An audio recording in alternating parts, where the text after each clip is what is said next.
মে come in sir. হ্যাঁ আসো, তুমি কি ইন্টারভিউ দিতে আসছো?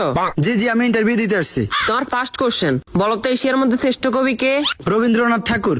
বাহ, খুব সুন্দর খুব সুন্দর। তোমার সেকেন্ড কোশ্চেন, বাংলাদেশে একজন দেশপ্রেমিকের নাম বলো। আছে তো অনেকজন, এই যেমন শেখ মুজিবুর রহমান। বাহ, জিনিয়াস জিনিয়াস। তোমার থার্ড নাম্বার কোশ্চেন, বলো তো বাংলাদেশ কবে স্বাধীন হয়েছে?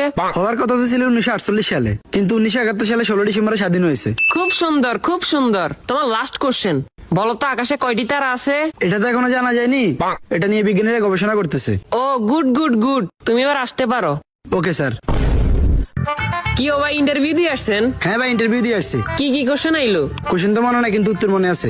আচ্ছা, উত্তরই কোন? রবীন্দ্রনাথ ঠাকুর, শেখ মুজিবুর রহমান। মাত্র এই দুইটে? না, আরো দুইটা আছে। আচ্ছা কোন? 1948 সালে হওয়ার কথা ছিল, কিন্তু 1971 সালে 16 ডিসেম্বর হয়েছে। এখনো জানা যায়নি, এটা নিয়ে বিজ্ঞানীরা গবেষণা করতেছে। থ্যাংক ইউ ভাই, thank you. May come in sir? আসো। তোমার নাম কি? রবীন্দ্রনাথ ঠাকুর। তো তোমার বাপের নাম কি? শেখ মুজিবুর রহমান। তোমার জন্ম কবে হয়েছে? হওয়ার কথা তো ছিল 1948 সালে, কিন্তু 1971 সালে 16 ডিসেম্বর হয়েছে। এই বেটা, তুই পাগল হয়েছিস নি? এটা এখনো জানা জানি, এটা নিয়ে বিজ্ঞানীরা গবেষণা করতেছে।